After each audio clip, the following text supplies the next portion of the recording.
Você acompanha a partir de agora mais um Questão de Opinião, podcast de política aqui do Opinião CS. Sou o Rodrigo Rodrigues, sou editor multimídia aqui da casa, também o hosting da nossa conversa. Aqui ao meu lado, mais uma vez, Felipe Barreto, seja muito bem-vindo. Felipe, que é o nosso repórter especializado em política aqui do jornal. Olá, Rodrigo, boa tarde, tudo bem? Boa tarde você também que está nos assistindo. Vamos lá para mais uma conversa proveitosa, né, Rodrigo? Aqui é bom dia, boa tarde, boa noite. Que bom dia, boa tarde, boa noite. Na hora que ela quiser. Inclusive, desculpa aí você. Não, a gente recebe aqui hoje, né, um prazer, recebe mais uma vez o deputado estadual Felipe Mota, um nome importante que faz oposição aqui, uma oposição responsável ao governo do estado. Seja muito bem-vindo mais uma vez, deputado. Muito obrigado, Rodrigo. Obrigado, Felipe. E vamos fazer essa conversa para nós discutirmos os rumos da política da extrema esquerda, da extrema direita, questão nacional, que é que vai ser atingido pelas decisões do maior poder do mundo, que é os Estados Unidos, como será essa guerra econômica entre Estados Unidos e China, que atingirá o Brasil. Nós vamos ter que discutir tudo isso com muita humildade e observar, porque o dólar e o mercado já deu uma sinalização de que nós não teremos tranquilidade nas commodities internacionais. Perfeito. Só uma breve apresentação. Aí eu vou até quebrar o protocolo da entrevista, vou pedir para a gente começar logo por esse ponto. Deputado, falar só um pouquinho mais próximo, né? Felipe Aguiar Fonseca da Mota, que é conhecido como Felipe Mota, né? Ele é formado em Direito pela Universidade de Fortaleza, ele é produtor rural que vem de uma família tradicional na política cearense. Seu tio, o Gonzaga Mota, né, ocupou o governo do estado do Ceará, como também a Câmara Federal por 3 mandatos. Felipe Mota, parlamentar do União Brasil, que compõe também a mesa diretora na Assembleia Legislativa a partir de fevereiro de 2025. Então, um nome importante que faz oposição, como a gente falou aqui no começo, uma oposição responsável, vem sempre frisando isso, trazendo propostas, trazendo projetos. E eu queria, Felipe, que a gente começasse justamente fazendo essa análise das eleições nos Estados Unidos e como isso impacta 25 e 26 aqui no Brasil e no Ceará. Nós passamos por um momento nebuloso na questão mundial, porque o presidente Donald Trump, que é da extrema-direita americana, ele detém todas as taxações e as negociações de mercado no mundo passam hoje por Estados Unidos e pela China. E o presidente Donald Trump vem dando uma intenção governamental de fazer algumas taxações da China, que hoje detém um mercado enorme mundial, em torno de 31% do mercado do mundo, contra 16% do mercado americano. Tudo que é vendido no mundo, 31% pertence à China e 16% pertence aos Estados Unidos. E isso está incomodando, porque isso envolve a questão das energias renováveis, a questão do aumento e a venda das energias fósseis, como o petróleo, o Oriente Médio. Então, está passando por tudo isso uma nova negociação mundial. E o Brasil e a América Latina serão atingidos com toda certeza, até porque nós, do Brasil, somos os maiores exportadores de alimento, né? Eles terão que fazer algumas taxações para fazerem compensações. Como é que vai ser essa questão da política nos direitos humanos dos Estados Unidos com essa deportação das pessoas que estão irregulares? Então, nós vamos ter que observar vários fatos nessa discussão entre China e os Estados Unidos para saber o que é que vai nos atingir menos no Brasil. Então, a partir do momento que tiver as discussões internacionais, vamos lá ver se essa negociação do Catar e dos Estados Unidos não já foi uma negociação para se vender mais petróleo. Essa que está cessando o cessar-fogo aí em Israel e com Hamas. Então, a gente tem que verificar isso. Isso aí já não foi uma negociação na questão fóssil que interessa ao Catar, que interessa a Arábia Saudita, que interessa o Oriente Médio, o petróleo ser vendido para o resto do mundo. Nós precisamos verificar como é que vai ser essa questão dos alimentos, as commodities dos interesses. Será que a nossa soja será taxado internacionalmente, já que nós somos os maiores exportadores do mundo de soja? Será que a Argentina, que é uma das maiores exportadoras de trigo, que é responsável pelo pãozinho que todo mundo come todo dia, será que ela não será taxada também? Embora a Argentina seja e esteja num governo alinhado com os Estados Unidos. Então nós precisamos verificar tudo isso, trazer essa discussão para o Brasil, para daí nós iniciarmos todas as preocupações existentes entre o Congresso Nacional e o presidente Lula, que nós vamos explicar aqui também. Perfeito. Eu acho que a gente vai falar sobre o Congresso Nacional depois, deputado. Mas pegando muito pela sua fala, né, o senhor falou sobre os impactos econômicos, mas a gente sabe também que os impactos econômicos eles interferem muito também na política, né? É impossível não haver, não digo nem se é uma interferência, mas conversa bastante com a política. E aí, falando sobre as eleições aqui no Brasil em 2026, eu queria saber se o senhor acredita que essa vitória do Trump lá nos Estados Unidos, ela fortalece a extrema-direita aqui no Brasil, né? E aí eu pergunto sobre isso também, já falando que o União Brasil, ele pode ter um candidato também em 2026, né? A gente lembra que tem nomes fortes nacionalmente, como o governador de Goiás, né, o Ronaldo Caiado. Que vem pavimentando já, que vem pavimentando já o caminho dele. E eu queria saber com o senhor, qual a análise que o senhor faz, qual pode ser o impacto dessa eleição do Trump nos Estados Unidos na eleição de 2026 aqui no Brasil, e aí pensando desse campo, né, da centro-direita, da direita e da extrema-direita. Vamos pensar o seguinte. No primeiro momento, é maravilhoso a nível de marketing que a direita está ocupando um dos principais poderes do mundo, que é os Estados Unidos. No primeiro momento é isso. Mas as ações que serão tomadas pelo presidente dos Estados Unidos, ela poderá atingir de uma forma errônea as direitas de todos os países.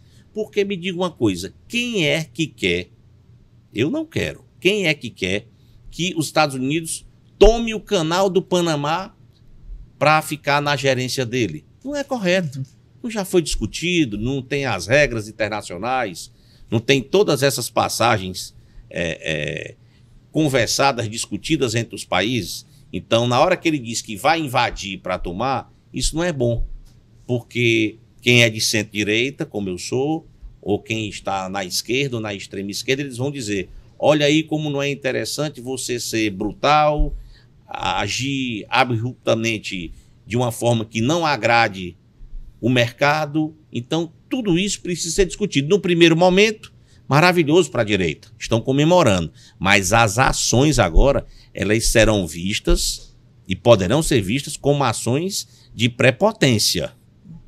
Você pode dizer, porque eu sou o mais forte do mundo, vou agir dessa forma, quem quiser que aceite. Não pode ser assim, até porque se nós trancarmos um mês de exportação para os Estados Unidos, termina uma série de fatores e suco de laranja e laticínio e tudo lá na mesa do americano.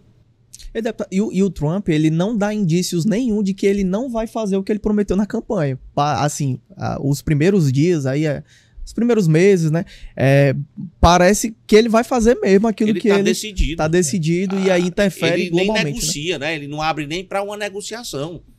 Porque nós aqui no Brasil, a maioria desses bancos, dessas grandes commodities internacionais, estão interligados ao agronegócio, que é o setor que eu represento, que são de direita, né? Que estão ali no centro-direita. Essa que é a verdade. E será que essas negociações serão boas para o nosso país? Então nós precisamos observar. O outro fato que você perguntou, Felipe, é a questão do União Brasil Nacional. Nós precisamos esperar como será o final das eleições da Câmara e do Senado, que será no dia 1º de fevereiro, com o Alcolumbre, que é do nosso partido, União Brasil, eleito presidente do Senado, e o Hugo Mota, que é do Republicanos, eleito presidente da Câmara. Sendo que tem uma crise que precisa ser resolvida do dia 20 de dezembro ao dia 1º de fevereiro. O governo precisará fazer uma repactuação da governabilidade. Essa história das emendas, desse desgaste das emendas de comissões, que os líderes assinaram, não assinaram, que o ministro Flávio Dino foi lá e barrou todas as emendas que atenderiam os municípios desses parlamentares, isso não ficou muito explicado em Brasília, não. Tanto que hoje, no dia de hoje, o governo não tem o seu orçamento aprovado. O governo brasileiro está andando com a regra orçamentária de 1/12. O Brasil não tem um orçamento. Então, o que é que eu acho que vai acontecer? Isso aqui já trazendo um pouco para a experiência do parlamento. Eu vejo que as eleições acontecerão dia 1º.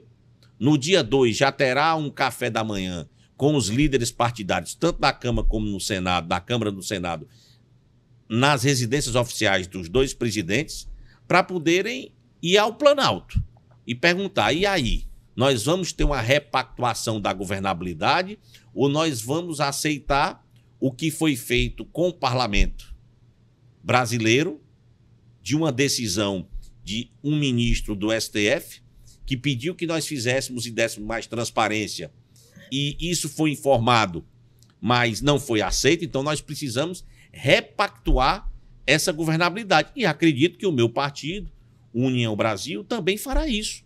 São 17 partidos, amigo. Todo mundo entrou em uma rota de coalizão com a população brasileira como se os deputados federais fossem meros arrecadadores de emenda, e não é isso. Todo mundo sabe que essas emendas é quem sustentam o custeio da saúde, é quem faz investimento na educação, estrada, esporte, agronegócio, tudo isso depende. Mas os deputados perderam essa batalha no final do ano. Será que eles vão aceitar a todo instante serem enfrentados por alguns membros do governo e eles não vão revidar isso para uma discussão? Eu acho que chegou a hora, em prol do Brasil, da nossa democracia, nós todos já vivemos um passado nebuloso. Acho que chegou a hora agora dos presidentes da Câmara, Senado, com o presidente do STF, com o presidente Lula, eles sentarem e discutirem isso. Nós não podemos estar a todo instante arrumando um culpado para quem tem o domínio do orçamento ou não, porque o que está em discussão aqui é o orçamento brasileiro. Parte da imprensa diz que os deputados estão adentrando numa esfera que seria do executivo. Parte do legislativo está informando que o judiciário está adentrando numa esfera que é do legislativo. Então nós estamos tendo uma inversão dos poderes. Nós estamos tendo essa inversão. Então nós precisamos ter cuidado com isso. É muito risco, porque são muitos interesses envolvidos. Nós estamos agora aí tendo que aprovar as legislações que irão privilegiar a reforma tributária. Olha só o que é que está em jogo. Está em jogo o orçamento. Nós não estamos falando aqui só do orçamento brasileiro de 3 trilhões e alguma coisa. Não é isso que nós estamos discutindo. Nós estamos discutindo um novo modelo de arrecadação, a reforma tributária, fazendo essa cobrança que irá atingir municípios, Estado e União. Então, se não tiver essa repactuação governamental, se não tiver uma celeridade nessas discussões, nós vamos ter dificuldade até nessas discussões para a reforma tributária. Vai parar, né? Eles não vão votar o orçamento. Ou seja, toda ação tem uma reação. E te digo o seguinte, essa história das emendas de comissões, estou dando a minha opinião, eu não sou deputado federal, sou deputado estadual. Mas a gente lê e tira as nossas verificações, até porque eu já ocupei cargo federal, fica mais fácil para a gente discutir isso. Eu estou vendo o seguinte, eu vi que essas emendas não saíram porque o governo queria atingir um índice maior do superávit primário. Os dados que foram divulgados pelo Ministério do Planejamento é exatamente para tentar dar uma demonstração de que o governo melhorou a sua arrecadação e a sua distribuição orçamentária nesse ano, que não é verdade. Os dados são assustadores e nós precisamos discutir isso. É difícil a população entender porque é uma coisa tão técnica, densa, precisa ser discutido com o Ministério do Planejamento, Ministério da Fazenda, né? Nós tivemos um caso agora do Pix, que o Pix estava seguindo uma estrada que não era muito boa para os pequenos comerciantes, para quem tem MEI, né? Que são os microempreendedores individuais. Eles estavam gerando uma informação, chegou a ser até fake news, como eu posso dizer, que o Pix iria taxar essas pessoas. E depois eles fizeram uma medida provisória para dizer que não taxava. Então ficou um pouco confuso na cabeça da população. Acho que isso foi muito uma falha de comunicação do governo também. Acho que a Secretaria de Comunicação falhou. Né? Aquela história do presidente fazer lá um pix de R$1.000 para o Corinthians. Aquilo não era uma resposta para a sociedade. Né? Porque o microempreendedor ali, ele é o cara que tem uma borracharia, que vende uma comida, que tem uma empresazinha que vende bolo, né? Essa coisa toda, são os pequenos. E as pessoas não aguentam mais ser taxadas nos seus impostos de renda. Então, veja só o que é que aconteceu no ano passado, em discurso, mas não foi votado nada. E eu acho que tudo isso por falta de uma repactuação de governabilidade. Mas só rápido, o senhor tem confiança de que possa haver realmente essa repactuação? Porque a gente lembra que no ano passado houve um embate muito grande, né, entre o governo e o legislativo. Se não ocorrer, quem perde é o Brasil. Nós precisamos trabalhar para que isso ocorra. E vou te dizer o seguinte, venderam para a classe média que quem tivesse salários até R$5.000 pudessem ser isentados do imposto de renda. O Pacheco já disse que vai depender do que de como será esse próximo ano. Como é que vai ser esse próximo ano? Então, será que essa taxação que o Ministério da Fazenda já está anunciando que só vai ser de até 2 salários mínimos? Será que isso vai ser discutido? Então, eu vejo que precisa ser discutido no Brasil para depois não estar aparecendo aqueles impostos que tinha da saúde, lá do cheque, lembra? Né? Aquela, não é IOF, não. Era uma taxa... Tem um nome antigo aí. É tão antigo que a gente nem lembra. Deputado, uma pergunta nesse ponto que eu acho muito interessante, isso que o senhor está falando. Você tem esses problemas concretos que mexem com a vida da população, que mexem com o orçamento, né? Ninguém faz nada sem dinheiro. Então, o governo, até para ele implementar essas políticas, ele precisa de recursos e dessas negociações com o Congresso. O senhor acha que hoje esse debate mais rasteiro, mais raso, que não é nem... com fundo ideológico, não é só ideológico, às vezes não tem nenhum apelo prático, né, na vida das pessoas. Ele contamina o discurso político até de quem quer fazer essa política mais concreta, mais prática. Contamina e compromete. Eu posso dizer que eu sou um deputado que faço oposição ao governo, mas eu faço uma oposição técnica, responsável. Tudo que eu demonstro, eu mostro ao governo, tanto que eu não me envergonho de dizer que o deputado que mais teve projetos sancionados pelo governador nesse mandato foi o deputado Felipe Mota, porque os meus projetos são técnicos.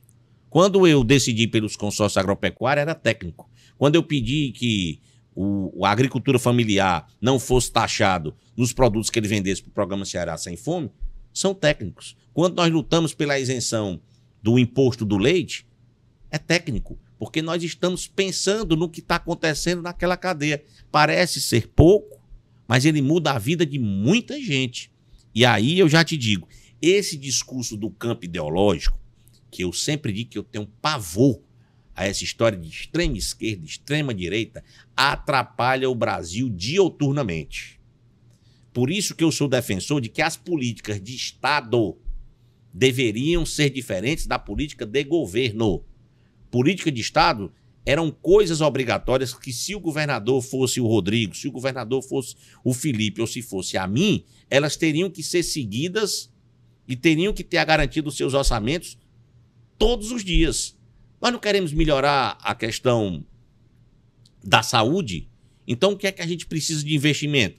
Você vai fazer 10%, você vai fazer 15%, eu vou fazer 10% também. Então aqui iria diminuindo o impacto. Agora, nascem mais cearenses, o despreparo do campo governamental não chegam nas populações as políticas públicas e aquilo vai crescendo. Todo ano vocês veem os relatórios. Aumentamos para X números de favelas. O que é que foi feito dentro dessa política de Estado para a construção, para a diminuição, para seguir um programa que o governador Tarcísio está fazendo agora, que o prefeito João Campos fez? O que é que o João fez lá em Recife? Ele pegou um programa que, dentro daqueles morros, ele fez saneamento básico, ele fez as escadarias, as ruas, os acessos para as unidades básicas de saúde, para as escolas. Ele tratou o que era favela Hoje ela é uma comunidade. Então as pessoas têm que tirar esse nome, favelização. Isso aí é um nome que se usa muito a nível de Brasil. Mas será que pegaram as favelas e geraram uma estrutura mínima para ela se tornar uma comunidade, onde eles consigam ter acesso a essas políticas públicas? O que revolta ao povo é o seguinte: aumenta o ônibus, aumenta a energia, o salário não tem o mesmo acompanhamento, nós fugimos da regra da inflação, a inflação estava taxada em 4,5%, virou quase em 4,90%, né? Foi 4,89%, aumenta-se tudo, aumenta na prateleira. Aí me diz o seguinte: como é que quem ganha um salário mínimo vai conseguir pagar um aluguel, se alimentar e fazer algum investimento na família? Então são essas revoltas que as pessoas estão querendo. E que são justas, né? Na carne. Olha, o próximo governador do Ceará, o próximo prefeito de Fortaleza, que eu digo que o Evandro entrou agora, o Evandro está acertando. O Evandro Leitão, que era meu colega deputado presidente da Assembleia, o Evandro está fazendo um ajuste da máquina pública. Sabe por quê, amigo? Porque o Evandro é auditor da Secretaria da Fazenda. Se um auditor não souber auditar a máquina pública, que ele hoje é o maior representante, para gerar uma esperança e um caixa para o município, para depois ele dinamizar onde ele vai conseguir investir, quem é que vai fazer? Quando tu assume um governo, a primeira coisa que tu chama para poder fazer a tua transição são os auditores, é o pessoal da Secretaria de Finanças, da Secretaria da Fazenda. Então ele é um prefeito que está acertando. Como eu já digo que o Elmano iniciou o seu governo errando, permanece errando. O Elmano não cortou na carne. O Elmano não fez cortes de secretarias. Houve um aumento. Houve um aumento. O Elmano fez um aumento gigantesco do número de empréstimos. Ai, mas eles chegam com um discurso que isso não compromete, meu amigo, não compromete hoje. Você já imaginou que era nós termos uma outra pandemia com os estados endividados como estão hoje? Então são perguntas que nós temos que fazer para a população e dizer, dentro do mesmo campo ideológico, onde tem o governador do PT e a prefeitura de Fortaleza, eu vejo que o governador Elmano está na contramão do que a população quer e já vejo que o Evandro começou a acertar no início. E olha que eu faço oposição aos dois projetos. Mas a própria população sente isso. O Evandro chegou lá e disse, eu vou tirar a taxa do lixo. O que é que aconteceu? Primeira ação dele. Primeira ação dele, tirou a taxa do lixo. Eu vou cortar na carne, não é o salário dele. Eu quero dizer, o salário às vezes eu acho até que é demagógico. Eu vejo aqui, ele disse, eu vou ter que diminuir o número de cargos. Diminuiu 30% o número de cargos. Aí eu pergunto a vocês, cearenses, vocês viram o governador Elmano fazendo isso no início da gestão dele? Peguem os anais, peguem as informações dos jornais, das rádios, dos blogs. Nós não temos isso. Então são coisas que o Brasil está exigindo. Olha, ou nós cortamos na carne para entregarmos à população políticas públicas, ou nós vamos continuar com o IDH ruim, com esse número na segurança que só vem deteriorando. E o problema da segurança não é só no Ceará. O problema da segurança é no Brasil. Obviamente que quem agiu mais rápido, que tomou as decisões corretas no tempo certo, eles estão sentindo menos. Mas o problema da segurança é no Brasil. No Ceará, para mim, está fora do controle. Porque desde aquele fato que aconteceu em 2012, 2013, quando da invasão do Exército no governo Sérgio Cabral, não sei se vocês lembram disso, do Rio de Janeiro, os números do Ceará, ele vem descendo e piorando a cada ano. Por quê? Porque ocorreu uma migração do crime para onde os estados estavam despreparados. E o Ceará é um desses.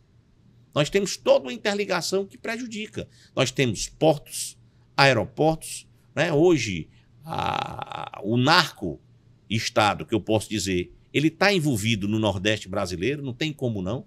É um número muito forte de tráfico, de lavagem de dinheiro, de tudo isso. Então, se nós não começarmos e não pensarmos a nível de Brasil, eu acho que o mundo para os meus filhos vai ficar bem pior. Acho que nós estamos caminhando para o México. Entenda que o México começou da seguinte forma, vou dizer aqui para os cearenses. O México começou com ataque a órgãos públicos. Vocês lembram que ia tendo um bombardeio com um carro-bomba em frente à Assembleia. Vocês lembram disso? Tanto que o perímetro da Assembleia hoje não pode mais se estacionar. Depois se começa com a morte de pessoas ligadas à segurança pública. Vocês estão vendo policiais, parentes de policiais, serem mortos, inclusive com faca na cabeça, que é o maior sentimento de dor de uma morte, o maior recado do crime para a polícia. Está acontecendo.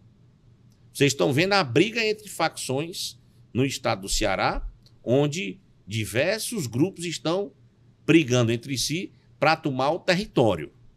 Eu sempre tenho uma frase que eu uso com os meus amigos que são ligados à justiça, eu digo o seguinte, olha, vocês que são da justiça deveriam cuidar da justiça para que isso não tivesse um aumento. Nós que somos do legislativo deveríamos votar as leis que vocês precisam para agir. Não adianta nós querermos, nem vocês da imprensa, nem nós, queremos ser o salvador da pátria se nós não tivermos esse apoio do Legislativo Nacional, né? Legislativo Nacional, com um trabalho de inteligência. Hoje, o crime conseguiu adentrar nas forças de segurança com informantes, com situações que divergem, que não são boas para a população. Deputado, eu não queria entrar nesse assunto da segurança pública, mas já que o senhor entrou, né, e falou inclusive sobre essa necessidade da nacionalização desse assunto, eu queria que o senhor avaliasse a PEC da segurança pública, né, que o governo vem discutindo desde o ano passado, vai ser apresentada no Congresso. Nós tivemos alguns governadores que se posicionaram a favor, né, principalmente aqui no Nordeste, outros tiveram um posicionamento contrário. Eu acho que a principal proposta dessa PEC realmente é essa, integrar a segurança pública entre os estados e a União, né? Isso é o que a proposta fala. Então, eu queria que o senhor fizesse uma análise também. Uma análise que eu faço disso é muito clara. Eu sou contra o governo fazer essa PEC envolvendo os 27 entes da federação. Eu sou a favor de que o governo federal, que é o maior responsável, pegasse todas as suas fronteiras com os países na América Latina, que nós temos, e fizéssemos um trabalho pesado nessas fronteiras para depois, num segundo tempo, nós fazermos um trabalho com os estados. O governo cuidaria das nossas fronteiras, o governo cuidaria do nosso espaço aéreo nessas fronteiras, não deixando passar nada que não fosse autorizado, tá certo? Fiscalizaria a questão dos nossos rios, dos nossos portos piratas que nós temos na Amazônia, né? Esse pessoal que trabalha com ouro, que trabalha com isso, você sabe que tudo termina com o envolvimento, tá?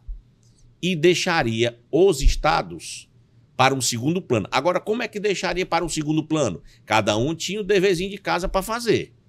Nós vamos fazer isso aqui, mas vocês também, Estado, vão cuidar das fronteiras de vocês para poderem nos dar o suporte e ver se isso está sendo atingido em cadeia, porque é um efeito dominó. Se você trancar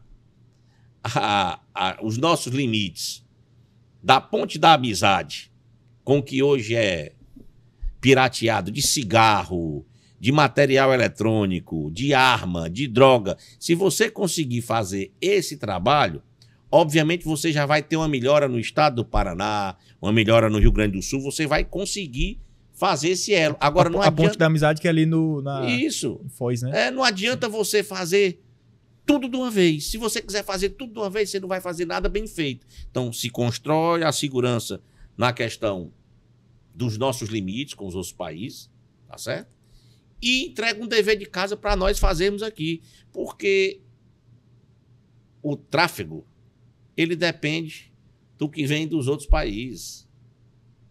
Eu acho aí, deputado, que tem mais uma vez uma falha de comunicação do Estado, do governo federal.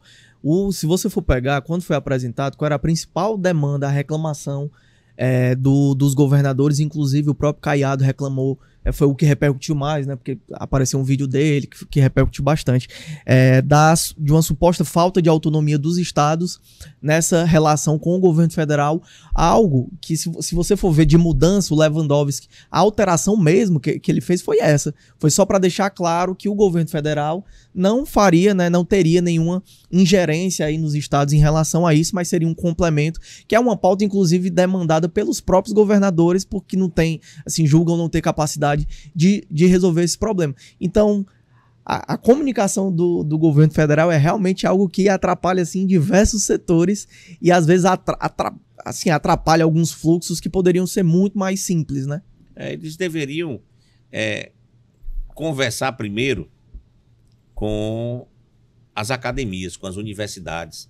Vocês já perceberam que as universidades, todos eles, têm os seus laboratórios, laboratório da segurança pública, aqui a gente tem o laboratório LEVE, da né? saúde, laboratório da educação, tem tudo isso.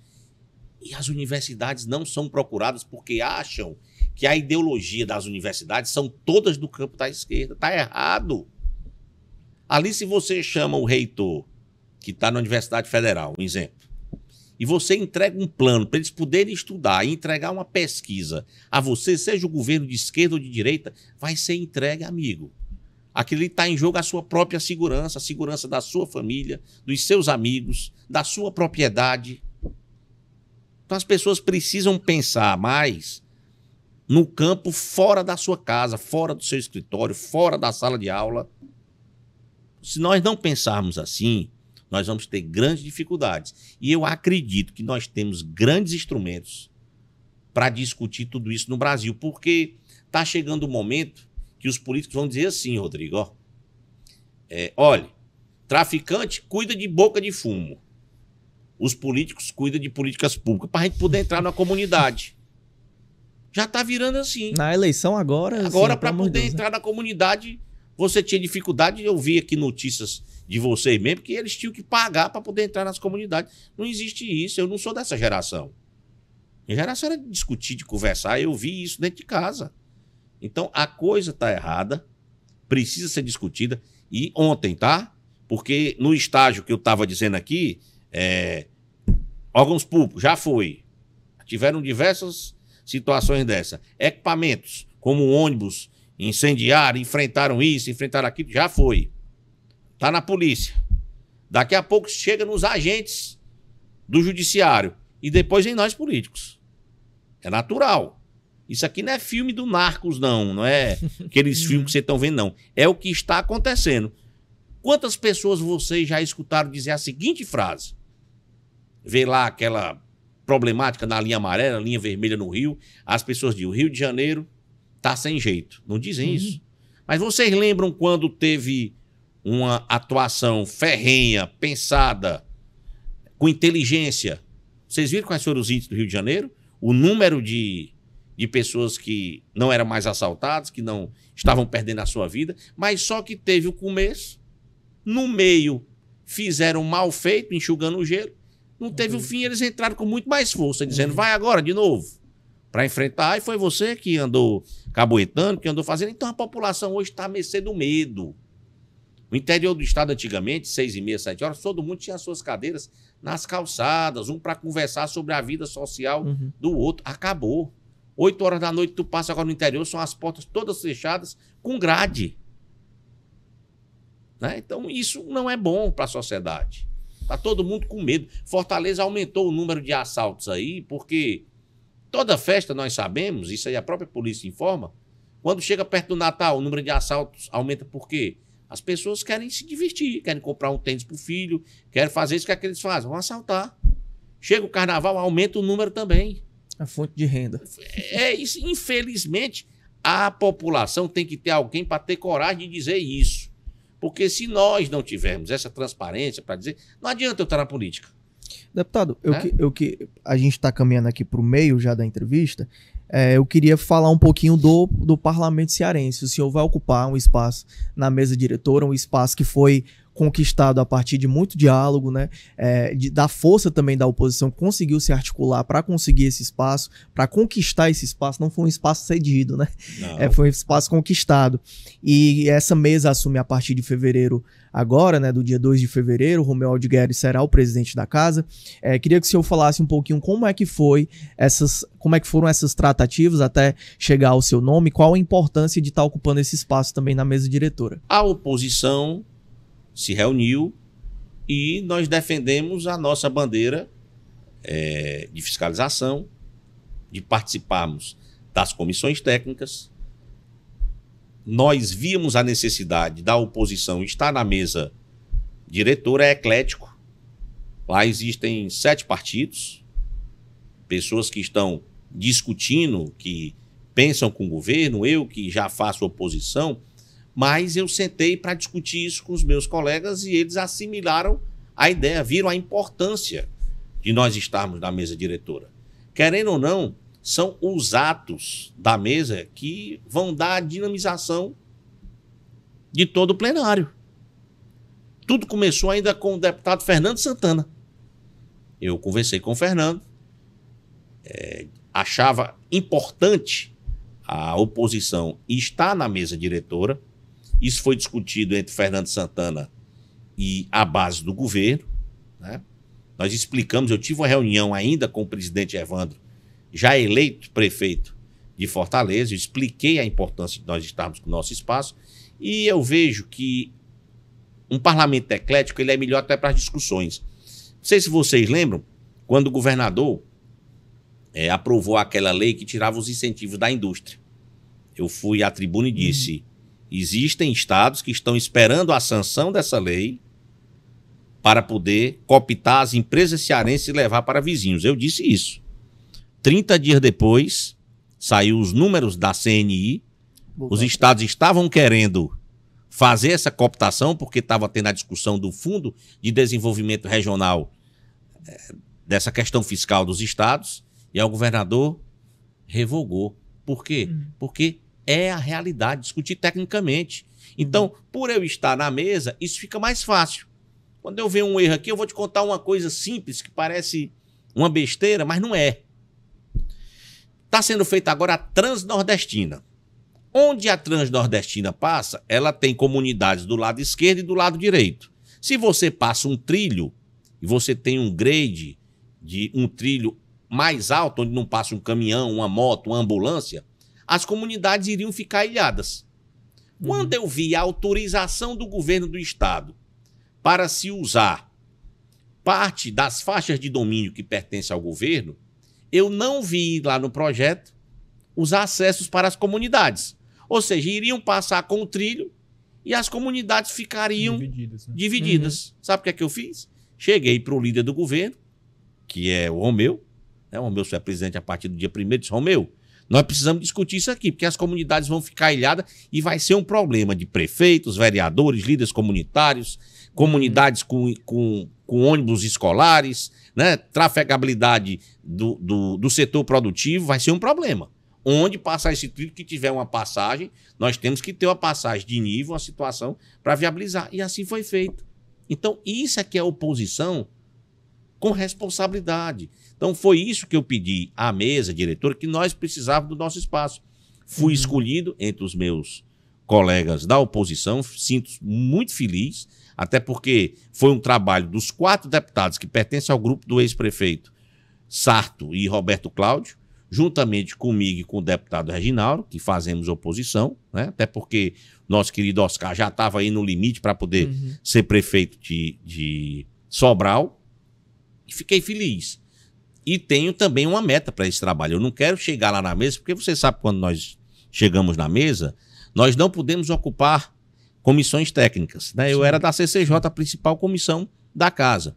Então eu falei com o deputado Romeu que eu vou querer fazer um trabalho a nível de mesa, coordenado por mim, mas é um trabalho da mesa e do presidente Romeu, para a desburocratização na questão do setor produtivo. Uma ideia que foi me dada e discutida até pelo presidente da FIEC, Ricardo Cavalcante, que se colocou à disposição, que nós estamos esperando aí assumir a mesa a partir do dia 1º, para nós podermos discutir, sentar com a FIEC e puxar o setor produtivo para algo que eles cobram muito. Às vezes uma alíquota, uma situação de uma legislação que precisa ser modificada, que vai impactar em 5, 6, 7, 10 mil empregos logo no início. Então, por que não discutir isso? É um dos setores que mais emprega, a gente viu aí, né? Você viu que 70% dos empregos do estado de Ceará, na verdade, são 72%. No Brasil é 70%. Mas 72% está ligado aos pequenos negócios. Uhum. As pessoas precisam observar isso. Todo mundo quer melhorar de vida. Se o cara tem uma vendinha de churros num carrinho, ele quer ter uma lojinha vendendo um pouco mais, com máquina, com 2 funcionários trabalhando. Isso é natural da vida, todo mundo quer crescer. Então nós precisamos, para que ele cresça, montar estruturas e o governo ser agente para essa estrutura. O governo não é para ser sócio de empresa nenhuma, não. O governo é para ser agente, para melhorar a segurança, para fazer a estrada, para melhorar o hospital, para fazer uma escola de gastronomia. Então nós temos que pensar nesse nível. Acho que o Ceará está precisando pensar e sair dessa política tupiniquim. O Ceará já vem com muito tempo, com diversos programas que foram vendidos a nível de marketing, mas que não funcionaram. Se você olhar é o governo do governador Cid, teve lá o Ronda do Quarteirão, um fiasco. Uhum. Ninguém fala mais. E muito caro. Né? Tá certo? Então, tem não foi continuado, né? Não foi continuado. Começo, um meio enxuga gelo e o fim foi o que você viu. Terminando, vendendo tudo, quebrando toda uma política de polícia comunitária que foi um fiasco. Deputado, eu queria entrar um pouco na questão partidária, né? Porque o senhor é filiado à União Brasil, é da bancada da União Brasil aqui no estado, faz oposição, mas a gente sabe também que a União Brasil tem aí um deputado da situação, né? O Firmo Cambuça, que é aliado ao prefeito de Maracanã, o Roberto Pessoa, e essa situação não é só aqui na Assembleia, né? Ela acontece também na Câmara dos Deputados, vai acontecer também aqui na Câmara Municipal de Fortaleza, né? A partir de fevereiro. Na verdade, já acontece porque os vereadores já tomaram posse. Então eu queria saber com o senhor, falando mais sobre o Estado, a situação da bancada estadual, como resolver a situação? Tem como definir se o União Brasil vai ser realmente oposição, completamente oposição, né, integralmente com seus 4 deputados, ou vai ser mais aberto? Qual a visão do senhor também sobre isso, né? Como resolver realmente a situação? Vamos nacionalizar primeiro para depois nós chegarmos aqui, porque nós temos deputados federais e deputados estaduais, né? A nível de Brasília, o deputado Moses e a deputada Fernanda estão interligados ao governo Lula. O deputado Capitão Wagner já é mais ligado à centro-direita. A Daiane Bittencourt. Daiane Bittencourt, né? E o deputado Danilo é um deputado mais independente, é um deputado que tem voo solo, até porque tem uma experiência gigantesca em Brasília, então ele é mais técnico. Então isso divide o partido, né? Inclusive, nós estamos aí na efervescência de saber o que os partidos nacionalmente farão, porque tudo isso muda as políticas aqui embaixo. Entenda o seguinte, se a União Brasil tiver um candidato a presidente, ele vai querer candidatos ao governo ou apoio e coligações com partidos que tenham candidatura própria.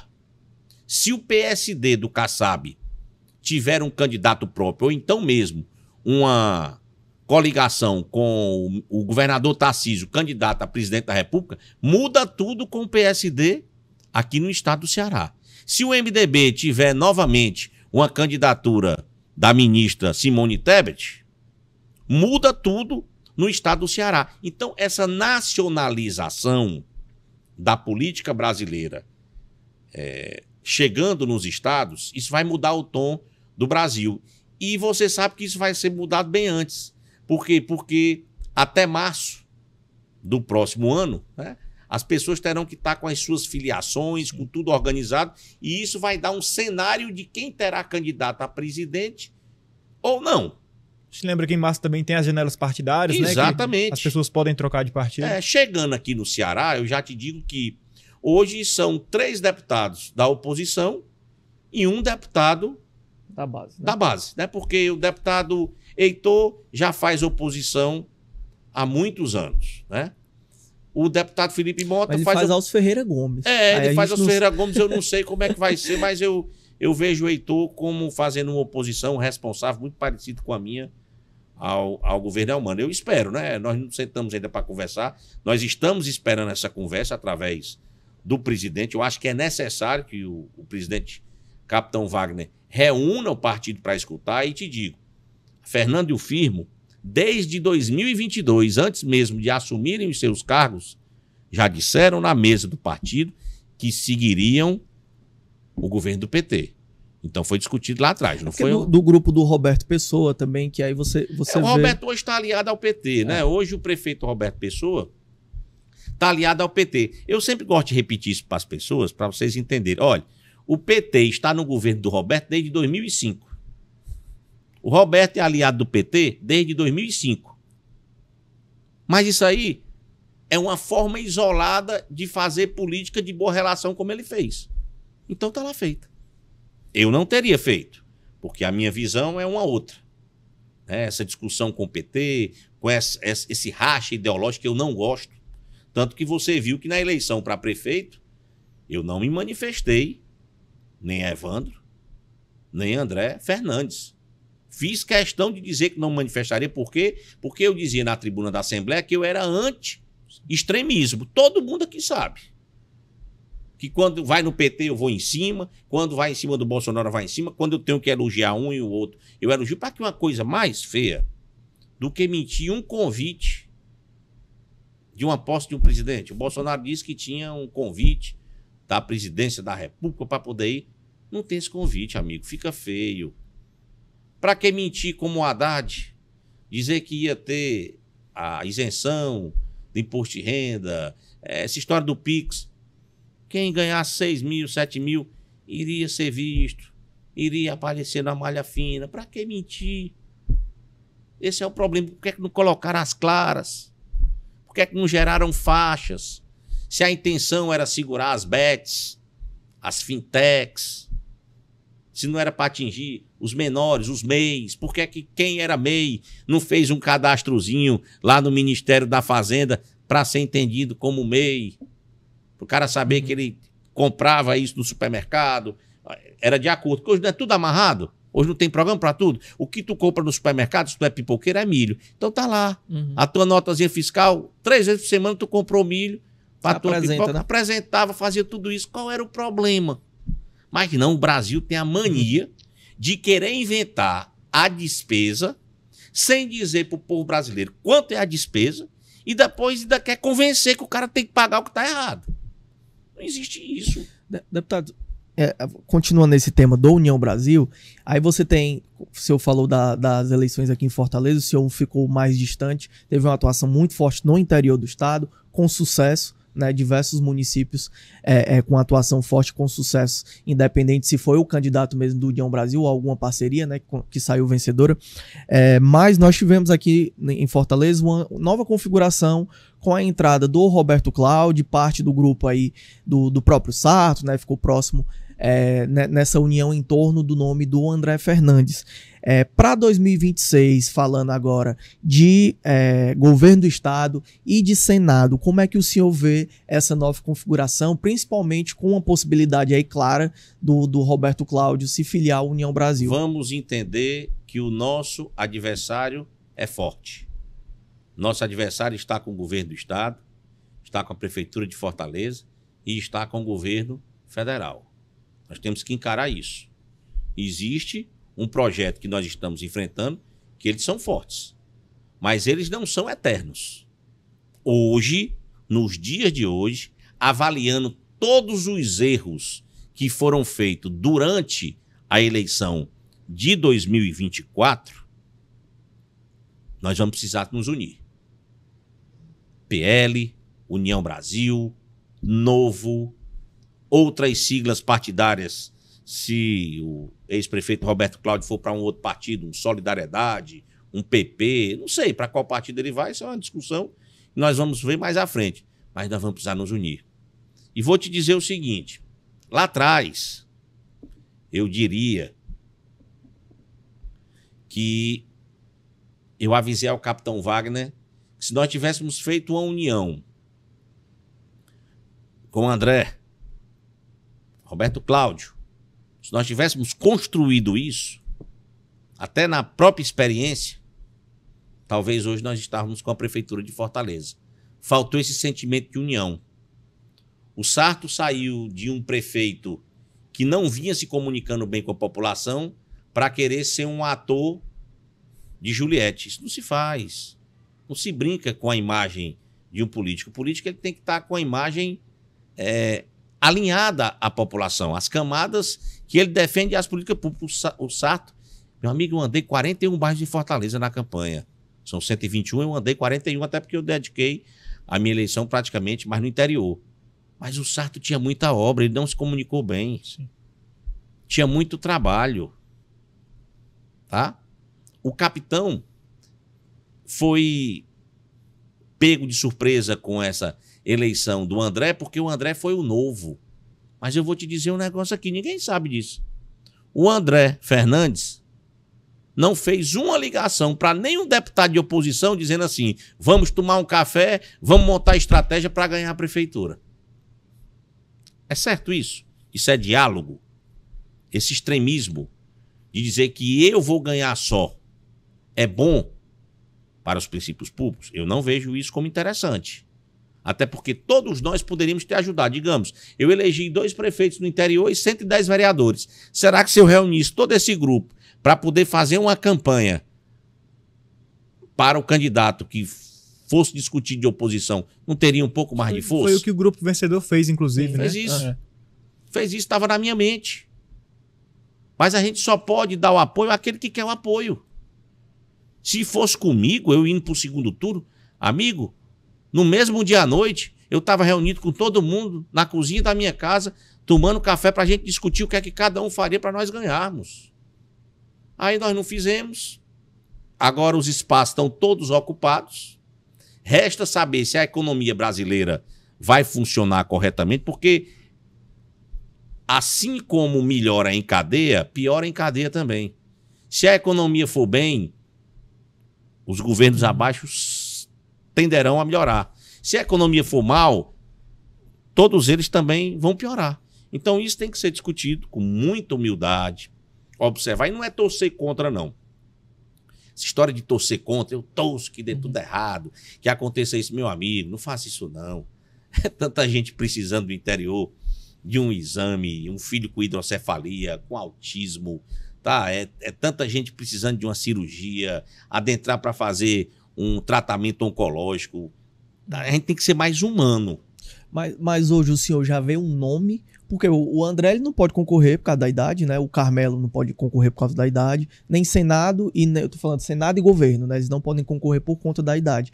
No União Brasil, o nome hoje, porque o Reginaldo, por exemplo, Sargento Reginaldo, que é deputado estadual do seu partido também, ele veio aqui, ele disse que o nome hoje era o do Roberto Cláudio, né? Que já tem um convite na mesa para ele se filiar à União Brasil e ser isso para o governo, né? Isso para o governo do estado, né? E o capitão ele poderia dar uma descansada na imagem, que é um cara novo ainda, tem sua liderança. O capitão sobreviveu sozinho durante muito tempo em Fortaleza, com um nome forte, né? Isso. Com uma agenda forte. Então, como é que o senhor vê hoje essa relação? Nós precisamos, dentro dessa união de partidos, estarmos com novos nomes. Eu não insistiria nem em Capitão Wagner, nem Roberto Cláudio. Eu não insistiria.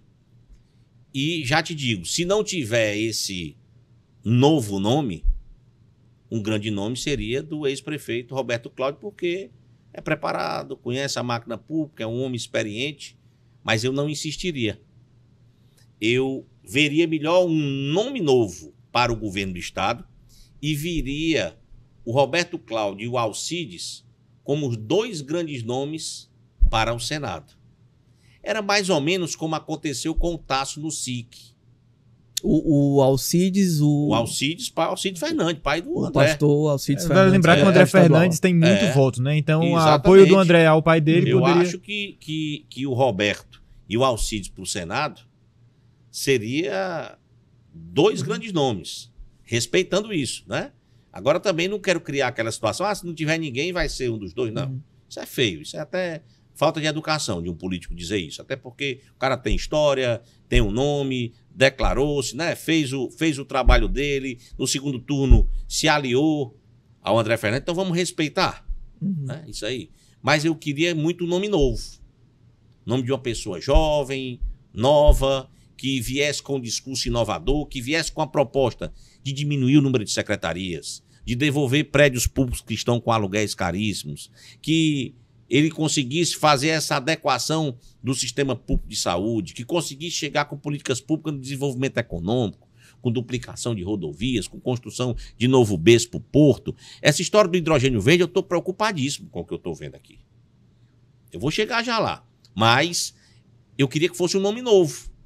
O senhor já tem uma ideia de quem poderia ser esse nome? Assim, dentro desse grupo? E a gente está... Não, vai responder... A gente está caminhando para o final. Vou pedir só para ser mais breve, para a gente fechar uma hora. Eu queria muito que fosse um nome novo.